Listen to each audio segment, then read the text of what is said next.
जय श्री राम। मैं हूं अंकित त्यागी, एस्ट्रोलॉजर, न्यूमरोलॉजिस्ट, लाल किताब एंड वास्तु कंसल्टेंट। आज हम बात करेंगे पितृदोष के विषय में।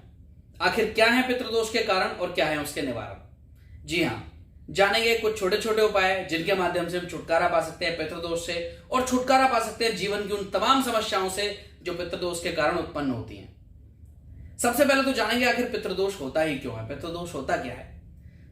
जब भी किसी व्यक्ति की अकाल मृत्यु घर में हो जाती है तो पितृदोष का बहुत बड़ा कारण बनता है। अगर उसकी पितृ शांति नहीं कराई गई है तो पितृदोष का कारण वो बनती है। हमारे माँ बाप या फिर उनके हम उम्र, उनके समान उम्र वाले सम्मानीय लोगों का सम्मान ना करना, उनका अपमान करना भी पितृदोष का एक बहुत बड़ा कारण है। अक्सर लोग ऐसा करते हैं कि अपने पेरेंट्स का अपमान करते हैं या फिर उनके समान उम्र वाले लोगों का अपमान करते हैं तो उससे भी पितृदोष लगता है। मृत्यु के बाद घर के किसी भी बुजुर्ग की एक न एक दिन सबको जाना है, इस दुनिया का दस्तूर है। घर के किसी भी बुजुर्ग की मृत्यु के बाद अगर उनका क्रियाक्रम, श्राद्ध या फिर तर्पण ठीक से ना करा जाए तो भी पितृदोष लगता है। जी हाँ, और पितृदोष कभी भी खत्म नहीं होता अगर उसकी शांति ना कराई जाए।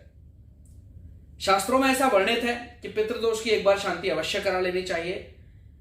कितने सारे ऐसे एग्जाम्पल्स हमारे पास हैं जिनमें पिता की कुंडली में पितृदोष था, लेकिन क्योंकि उन्होंने कभी शांति नहीं कराई तो उनके बच्चे की कुंडली में भी पितृदोष आ गया। पितृदोष ट्रांसफरेबल होता है, एक जनरेशन से दूसरी जनरेशन में चला जाता है। अगर उसकी शांति ना कराई जाए तो दूसरी पीढ़ी में भी चला जाता है। तो इसलिए एक बार शांति करा लेना अच्छा होता है। खैर, कुंडली में आखिर कौन से ऐसे योग होते हैं जिनसे हमें पता लग सकता है कि भाई कुंडली में पितृदोष है या नहीं है। सबसे पहले तो कुंडली में राहु का प्रभाव ज्यादा होने पर पितृदोष का एक सबसे बड़ा कारण यह माना जाता है। अगर कुंडली के अंदर राहु का प्रभाव ज्यादा है तो मतलब पितृदोष का प्रभाव कुंडली में निश्चित रूप से ज्यादा होगा। राहु अगर कुंडली में केंद्र स्थानों में या त्रिकोण स्थान में बैठे हुए हैं तो भी पितृदोष का एक सबसे बड़ा कारण बनता है। जी हां, अगर राहु का संबंध सूर्य, चंद्रमा, बृहस्पति या शनि से हो जाए तो भी पितृदोष का सबसे बड़ा कारण यह एक बनता है। राहु अगर द्वितीय भाव या अष्टम भाव में बैठ जाएं या फिर किसी तरीके से द्वितीय भाव या अष्टम भाव से दृष्टिगत संबंध भी बना रहे हो तब भी पितृदोष का एक कारण बनता है। बहुत सारे लोग हमारे पास आते हैं, कुंडली दिखा रहे हैं, कहते हैं कि गुरुजी हमने तो बहुत सारे उपाय किए, बहुत सारे एस्ट्रोलॉजर्स से मिले, लेकिन कभी कोई लाभ नहीं हुआ। बहुत सारे उपाय करने के बाद भी घर में बीमारियां बनी रहती हैं। कितने लोगों की ऐसी कुंडलियां हमारे पास आती हैं, कितने लोग ऐसे आते हैं जो कहते हैं सर कोई बीमारी नहीं है, सारी मेडिकल रिपोर्ट्स ओके आती हैं, लेकिन फिर भी कहीं ना कहीं घर से बीमारी पीछा नहीं छोड़ती। जो कमाते हैं सब डॉक्टर को दे आते हैं। कहीं ना कहीं जितना मर्जी कमा लें, जितना मर्जी सेविंग की कोशिश कर लें, पैसा घर में रुकता ही नहीं है। क्या सोचा है उसके पीछे क्या कारण है? जी हां, उसके पीछे सबसे प्रमुख कारण है कुंडली में पितृदोष का होना। अगर हम पितृदोष को इग्नोर करेंगे तो जीवन में पैसा, संपत्ति हम नहीं बना पाएंगे, इकट्ठा नहीं कर पाएंगे, बहुत मुश्किलें आएंगी और घर में कुछ ना कुछ नकारात्मकता, नेगेटिविटी चलती रहेगी, बीमारियां लगी रहेंगी, डॉक्टर्स के यहाँ आपका आना जाना लगा रहेगा। इसलिए पितृदोष के उपाय करना बहुत ही ज्यादा आवश्यक हो जाता है। वैसे तो जैसे मैंने अभी वर्णन किया कि भाई पितृदोष की शांति एक बार करा लेना बहुत अच्छा होता है, लेकिन जब तक आप पितृदोष की शांति नहीं करा पाते हैं तब तक ऐसे कौन से छोटे छोटे उपाय कर सकते हैं जिनको करके हम पितृदोष से छुटकारा पा सकते हैं या फिर उसके नेगेटिव इंपैक्ट्स को हम कम कर सकते हैं। आज बात करेंगे उन्हीं उपायों के बारे में कि भाई आखिर ऐसे कौन से छोटे छोटे उपाय हैं जो करने के बाद हमें पितृदोष से छुटकारा मिल सकता है। सबसे पहले आपको क्या करना है, घर में आप श्रीमद् भागवत गीता के अंदर गजेंद्र मोक्ष अध्याय का पाठ शुरू कर दें, आपको पितृदोष से छुटकारा मिल जाएगा। क्या करना है, श्रीमद् भागवत गीता के अंदर गजेंद्र मोक्ष अध्याय का पाठ आप रोजाना शुरू कर दें तो निश्चित रूप से आपको पितृदोष में कमी आ जाएगी, नेगेटिव इंपैक्ट उसके कम हो जाएंगे। किसी भी महीने की चतुर्दशी, अमावस्या या फिर पूर्णिमा के एक दिन पहले पीपल की जड़ में दूध का अर्पण करें तो भी पितृदोष आपका काफी हद तक शांत हो जाता है।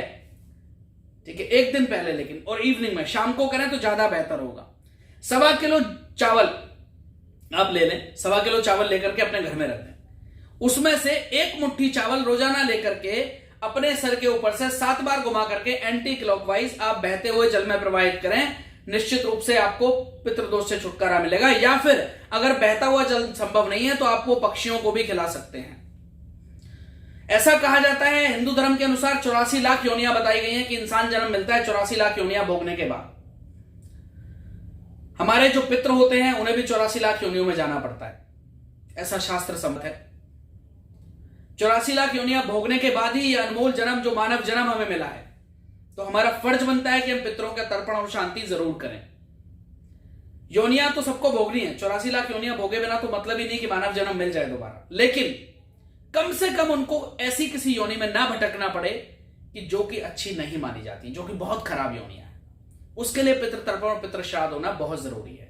और हमारे पितृ हमारे बीच में पशु और पक्षियों के रूप में ही आते हैं, तो अगर हम पशु और पक्षियों की सेवा करें तो भी हमारे पितृदोष में काफी हद तक छुटकारा में मिल जाता है, काफी हद तक उसके नकारात्मक प्रभाव कम हो जाते हैं। आप पक्षियों को रोजाना दाना डालना शुरू कर दें, उनके लिए मिट्टी के बर्तन में पानी भर के रखें, आपको पितृदोष के नकारात्मक उपायों से निश्चित रूप से छुटकारा मिल जाएगा। कम जरूर हो जाएंगे प्रभाव, उसके नकारात्मक प्रभाव निश्चित रूप से। और क्या कर सकते हैं, आप कुत्तों को खाना खिलाना शुरू कर दें। स्ट्रीट डॉग्स को आप कुछ भी छोटा मोटा रोज खाना खिला दिया करें, उससे भी पितृदोष को उससे आपको काफी हद तक मुक्ति मिल जाती है। और एक उपाय आप कर सकते हैं, 1.25 किलो जौ लेकर के अपने सर के ऊपर से 7 बार घुमाएं एंटी क्लॉकवाइज और बहते हुए जल में प्रवाहित कर दें, मछलियों को खिला दें, मछली खा लें, तो भी आपको पितृदोष से काफी हद तक छुटकारा मिल जाता है। तो यही छोटे छोटे उपाय करके आप अपने जीवन में खुशियां ला सकते हैं, पितृदोष से काफी हद तक आप छुटकारा पा सकते हैं। लेकिन फिर भी अगर संभव हो तो एक बार पितृ शांति आप अवश्य करा लें तो बेहतर होगा। काले कुत्ते को या काले कौवे को शनिवार के दिन खाना खिलाने से, स्पेशली पक्षियों को उबले हुए चावल खिलाने से भी पितृदोष में काफी हद तक छुटकारा आपको मिल जाता है, काफी हद तक शांति आपकी हो जाती है। बाकी एक और छोटा सा उपाय भी आप करें तो बेहतर होगा। क्या करना है, आप अपने पितरों की तस्वीर अपने घर के किसी भी हॉल में या कमरे में दक्षिण की दीवार पर लगाएं और उन पर एक मालार्पण जरूर करें। अगर रोज एक पुष्पमाला चढ़ा सकते हैं तो बहुत अच्छा है, अगर संभव नहीं है तो मार्केट में माला मिलती है, उन पर माला आप जरूर चढ़ाएं, लेकिन साउथ की वॉल पर ही पितरों की जो तस्वीर है, जो फोटो है, वो आपको लगानी है, किसी और वॉल पर नहीं लगानी है। ये सारे उपाय करें और आप देखें, खुद ही आप महसूस करेंगे कि आपके जीवन में बहुत सारे सकारात्मक परिवर्तन आ रहे हैं, बहुत सारी पॉजिटिव एनर्जीज आपको फील हो रही हैं और नेगेटिव एनर्जीज आपकी दूर हो रही हैं। फिर मिलेंगे एक नई वीडियो के साथ, तब तक के लिए जय श्री राम।